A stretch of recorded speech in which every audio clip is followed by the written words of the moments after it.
So, have you ever thought about moving to a different country and what thought processes are needed to go through on that? Anyway, we're out here. It's Wednesday again. We're back to normal. The Songkran is over. We're out at I Love Farm. We've been watching this place being built over the last 6 months with a nice big water feature.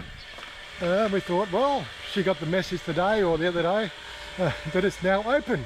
Yes, pumps running. I don't see anybody outside because it's very, very damn hot today. Looks like everybody is inside today. Patikap. There we go. Oh, nice and cool. Okay, first up we need to get our order. She's sitting there waiting for us to place our order. Good size menu here. A little bit of English translation, so it's all good. Anyway, we'll be with you shortly to talk about retirement. Well, not so much retirement. This is something that really is independent retirement, but let's talk about these 7, I think I've got 7 points, which was raised by my mate Chris. He did a short TikTok on this yesterday. And I thought, what a great idea for a subject for a video. Okay, so let's get down to it. So you're going to think about, or you are thinking about moving out of your current country for whatever reasons. I'm guessing mostly political, and the way that every freedom that you've had is being gradually whittled away. So you have to conform with some sort of archaic consumer society where everything is foundational on the price of eggs in the fish market. But yeah, you just want to have fun. You want to enjoy your life. So what do you really need to think about doing? Well, the first thing that Chris did mention, which I broke up into 2 halves, was visit the country you're planning on living in as many times as possible. Me, I did 7 years of commuting. Well, actually I had 4 years of working here sporadically backwards and forwards from Australia, then 7 years, with Shania and dating, and doing 4 trips a year. So I really got to feel the country. You need to get a feeling for the country and not so much the tourism aspect of living in the country, because they are 2 completely different things. Anyway, something to think about. That was point 1. There you go, you're in camera now, see? Yeah, anyway, so I suppose this is just a sub-point of point 1, but I'll call it point 2, which is Thailand breaks itself down into 2 distinct areas. Thailand, the majority, and Thailand, the tourist destination. If you've only ever come here as a tourist, you'll probably never really ever get to experience what it's like to live here. So that's the first or the second point that I'd like to make. Find out or choose places that are outside the tourist zones, right, and go and visit them. Like we just spent 4 days in Sukhothai. That's not a tourist zone, although it has some historical significance. It's not a tourist zone, it's a country living area. You really need to get out of the city and out of that tourist area to really appreciate what Thailand is and Thailand has to offer. Yeah, just on those 2 points, there's so many sort of sub-points we could build on that. Just like one of the things, you're going to move from one country to another. There's different palates, different food, different clothing, different everything. This sort of idea, right, can really throw you a curveball if you're planning to move to a different country, because unless of course you're visiting and get a feel for where you're going to be living, you could be, looking like a shag on a rock, mate. Well, seriously, But what have you ordered? Look. Oh, okay. So you got mukrab and we got rice. Okay. And I've ordered the sea bass as well, so we're good for a good feed today. And that's something like I probably would never have even ordered sea bass back in Australia, because there's so many Western foods and I've really become accustomed to, sea bass is a really delicious fish to eat. Even though Psycho might not think so. He's a very anti-blah, but and there's also other things about language and culture and things like that you're going to have to consider. But ultimately, visiting as a non-tourist and doing things as a non-tourist is going to be the best way to acclimate, and especially here in Thailand, which is probably one of the choices you might be making. The temperature and weather, as I said today, it's they've done this lovely water feature, nice outside seating and a nice pagoda over there and a band area.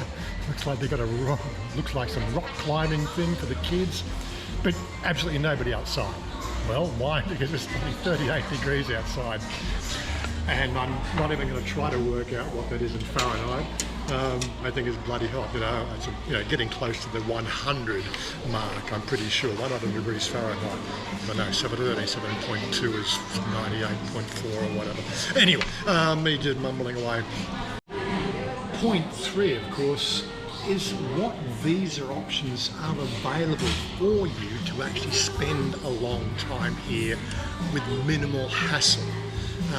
Here in Thailand, we have a number of different visa options for anybody who wants to stay in Thailand a long time. The most common one we hear about, which is the one I'm on, which is a retirement visa, which you can get when you're over 50 years old. And there are a few stipulations. I'm not going into the stipulations of each of these requirements, but the long-term visa works for anybody over 50, right? As long as you can support yourself financially, which we'll talk about shortly. Outside the idea, the fact that there is long-term visas, and for 50, what about if you're under 50? What options have you got then? There is the volunteer visa. There's an education visa. There are, I think I said, business visas. You can actually set up a business here. They're just off the top of my head, really. A number of different options for a long stay. If you want to stay a long time, if you don't have a visa to stay a long time, you're not going to be able to stay there a long time. Makes sense. Definitely investigate what your options are before you actually make those plans. And that sea bass looks absolutely yummy. Yes, I've already had a mouthful. Make sure it was cooked properly. Not that that's something you need to worry about. I'm pretty sure in the 7 years I've been eating daily here in Thailand, I've never had a bad meal. Although that does happen if you're not careful. Now, the real big stickler, of course, when you're making these decisions, especially here in Thailand, is how are you going to support yourself? It's a big question, right? Life isn't free. Although we want it to be free, there's a lot of freedoms here in Thailand, but it's definitely not free. And as Thailand tries to bring itself and rank itself up into the Western economy style lifestyle, things will start to increase in price, and you've got to make sure you factor the next 30 to 40, in retirement that is, factor in the next 30 to 40 years of your life living here and making sure you have that covered with an inflationary aspect as well, because if you don't, you're going to run out of money, and that's one of the things you don't want to be doing here in Thailand, because one, if you're on the retirement visa, well, you can't stay here without money in the bank. Two, you can't work here. Get the whole idea. Financial intelligence is going to be a high priority in that list of possibilities. So make sure you do your numbers right. Now that's one of the things about financial planning for these types of occasions, which is no longer taught in schools, is how to do a budget, right? If you do not budget your long-term stay here, I mean, how much are you going to live on per week, per month, per year? If you don't set that budget, you are going to find yourself in a world of hurt. And as Chris said, and probably something I should have allowed more for, which was add 20% more. Because if you don't, you won't ride out those storms properly, like the two financial dips over the last 5 years. That's really sort of out of the normal. But although I'm okay, my budget is very tight these days, and don't plan on making a fortune on YouTube unless, of course, you're aiming for a couple of 100,000 subscribers, 3 videos a week, 15 to 20,000 views per video per week. Seriously, don't worry about those numbers. YouTube is a hobby. Right, if you try to take it on seriously, you will not really gain an audience because they will just see the scam, right, and they'll find something better to watch. Okay, but anyway, budgeting, right? I know we don't teach it in schools anymore, right? Well, I can't say that's a definite anywhere or everywhere in the world, but I know, we had economics at school, and in economics we were taught about budgets and everything. So, and how to do them and how to plan for them and everything else. But, well, my daughter, when she went to school, do they do economics? Do they do that sort of stuff? No. Well, really, what's schools teaching these days? Yeah. Anyway, it's a bit of a worry. Set your budget and stick to it. I don't know. I went over my budget first 2 years I was here. I think Chris said he went over that budget for 6 months he was here. Well, again, it's a novelty when you get here. Even if you did all the right planning, there's so much stuff to do here. If it's one of those sort of things, if that's the destination you want to go to. I can't really think of any other places I really thought about living for a long-term period. I did 3 years in Scotland when I was young. Mind you, I didn't do the planning there. That was my father's planning. And, I ended up working there when I was, for the last 6 months anyway. So it's one of those sort of things. I wasn't really in that planning stage to think about those processes, but I got to spend 3 years having fun in Scotland. It was a lot of fun. It really was. But I think I've had more fun here. Hello, Mai. Sure. Well, we definitely polished that fish off. The milk rob there, I think a bit more spicy than normal. And of course the rice is perfect. That's one thing here in Thailand, if you don't like rice, well, guess what? You're going to have a lot of non-fun because it is a staple here. And if you want the Western style food, you're definitely sort of welcome to that. And like I have to say, I do enjoy the Western food as well. I just like food, I guess, putting weight on, that's another problem you're going to do fine. It all comes down to one thing really, which is what are you going to do all day? Right? You've got all this time in the world now, you're so used to and accustomed to the 9 to 5 grind. That time becomes your time. What are you going to do? Right? Have you thought about what you're going to do? Right? I know, and I don't want to diss anybody, in these tourist zones, but I've walked the streets of Pattaya, I've walked the streets of Hua Hin, I've walked the streets of, Bangkok even. And those people who, here, who haven't made those definite plans of what they want to do all day, they end up finding themselves sitting in bars all day. Is that really a lifestyle?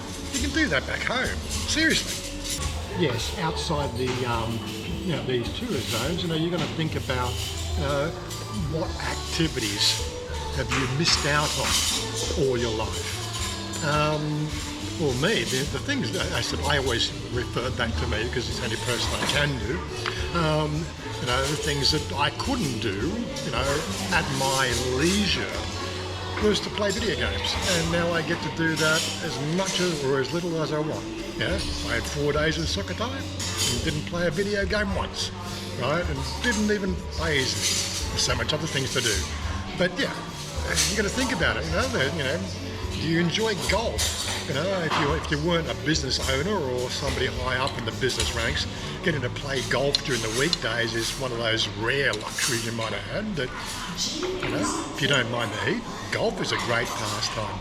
I know some of the guys in Bangkok have been doing really sort of quite strenuous exercises, and quite frankly, I've got no real driving force to do strenuous exercise. I did enough exercise and everything else in my career and my life.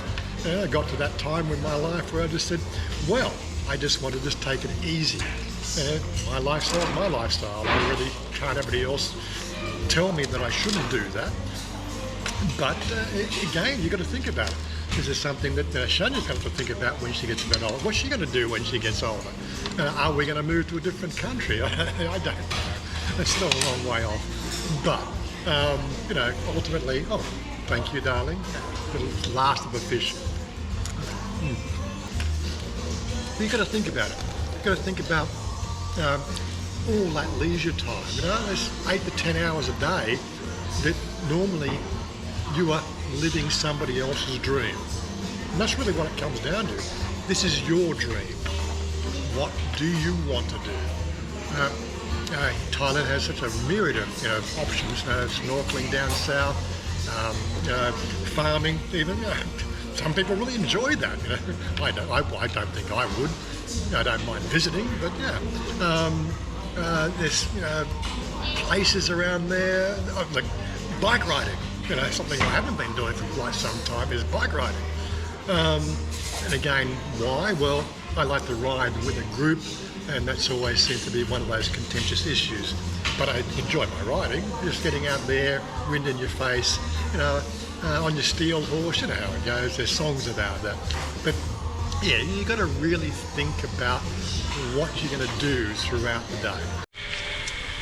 There's a complimentary little truck thing you can actually borrow to run the course around here. Oh my goodness. Anyway, we thought we'd just take a bit of a wander around while I talk about the last point that's on that list. Yes, darling? My Hong Nam, what? Go this way. Downsizing. I think that's the term that Chris used, and I think it's pretty much an appropriate term. Think about it, right? Do you want to bring your house here to Thailand? I know there's some people have attempted to do that, and I'm going, really? I know one guy here, his wife brought like 50 pairs of shoes. God, yeah, they have a special room just for that. What have we got over here? Ducks, chickens, what are they? Chickens. Anyway, yeah, downsizing. In my situation, I just got rid of everything. Sold the house, sold the car, sold all the junk, sold all the things that was all the stuff that was useful, and threw out the rest. I came to Thailand with 2 suitcases, and I did that smart way without extra baggage charges because I had a trip in the July-August period that year, and then I did the final move in September. So first suitcase I brought in the July-August trip, came back with a backpack. And the second trip, I took the second suitcase, same. And because I got to take some photos now. So yeah, downsize it. Get rid of all the shit. I think one of the terms is the ties that bind. If you leave attachments back in your home country, you'll always be drawn back to that country, and then really you find yourself living in 2 countries. Oh, she wants to go to Hong Nam, okay. Yeah, so got to think about these little things. So downsize it. You come into this world with nothing, you're going to leave this world with nothing. What you're going to gain in the in-between is experience. And the best way to experience that is the stuff that is always changeable. It's something that always changes for you. And by just getting rid of the stuff that you've collected over all those years, you are going to find so much more enjoyment in life. If you get into a situation where, at the worst case scenario, you can just say, stuff it, that's it, I've had enough. And then you're not bound to any one country. Don't worry, it's crossed my mind about globe trotting and all that sort of stuff, except Shania, my heart and Shania and the whole thing there, that just outweighed it. But as an adventurer, I was quite happy. If if it wasn't for Shania, who knows where I might have ended up? Would I have even settled down? But those are the questions you've got to really ask yourself. But Thailand's one of those places that you might find really interesting to settle down with and enjoy. Anywhere in the Asia region, I would think, is probably appropriate for the different demographics. I hear a lot of people raving about the Philippines. Quite frankly, I think it's a bit too on the wet side. And of course the infrastructure there didn't suit my needs, unless of course you were sitting in Manila, and even then I think that can be a little bit hit and miss as well. But here in Thailand, for all my needs, they are perfectly fulfilled. High-speed internet for low cost, and availability of everything that you can possibly think of. Food, pleasures, the girls. Oh my God, the girls, and the lady boys. That'll keep you happy if you swing that way. But yeah, you got to think about it, think about all these sort of things. Anyway, I'm going to leave you with those thoughts. That meal, by the way, was 755 baht, which was really quite delicious. I think they got a lot of potential for this place. We're actually sort of saying we might actually come out here in a few weeks' time after it's a little bit more established and actually see what it's like at night. The one on the end of our street there, we've done a daytime lunch and we've done a nighttime. And the night times really are a lot more fun because they get the band running and you got all the people thronging around the place. But yeah, so we'll probably come back here and check it out on a nighttime venue. I know this camera works better in the nighttime shot. I'm still getting used to the way that the audio has two different pickups and yeah. Anyway, I'm not going to go into all the dramas of trying to be a vlogger. But yeah, think about it. Think about these points as you go through making that big decision on where you would like to end up in your senior years. And then again, you might not be senior years, it might be the junior years, You might say, well, I'm going to spend 20 years in Thailand. There's a very expensive visa option there. It's going to cost you 20,000 baht, 20, oh, no, was it not 20 years? Oh, no. What is it? It's 1,000, I don't know the price. It's called the elite visa. It used to be 500,000, so it's 1 million baht to 2 million baht. Depending on what levels of participation in the program you want. Again, it might be yours. It might be your sort of idea of the perfect 20-year retirement. But don't forget, that's it's 2 million baht. That's what's that? 30, 60, $70,000 US, or $100,000 Australia, something like that. You've got to think about those sort of things. It's not cheap.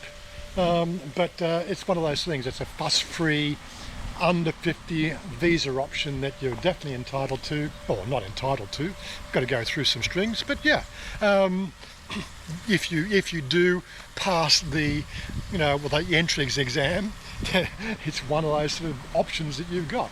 If you're going to support yourself, financially here in Thailand, definitely, age is not the issue. It's just the want to get out of the rat race. So think about it. Anyway, I'm out of here. I'll just wait for Shania to close out and then we'll get going to normal Wednesday stuff, you know what I mean? Kun okay, Mai? Yes, I'm okay. You okay? You ready to go? Yep. Okay, ready to finish the video now. What you say now? Right, and share and subscribe. We haven't had that for the last few videos. I thought we better add it in there because it's one of those little brand trademarks you've got to deal with YouTube, isn't it? Anyway, we're out of here. Off to do our weekly shopping, which is only going to be light again because we shopped last Wednesday before going to Sukhothai, and then we shopped when we were up in Sukhothai. So we've only been getting little bits and pieces. I think about 2,500 baht per shopping exploit. So it's not too bad. Again, it stuffs up your budget a bit, but you've got to also factor those sort of things in. That comes in that 20% thing. Or I already did that, but really didn't add 20%. I allowed for a 10% fluctuation in market. But anyway, I'm just going to rave on about that forever. But yeah, I'm just going to leave your thoughts. It's really your decision, not mine. We'd love to have you over here and enjoying time in Thailand. But you might think Iceland might be your thing. Who knows? I'm sure there's visa options for Iceland too. Anyway, peace out guys. We'll see you later.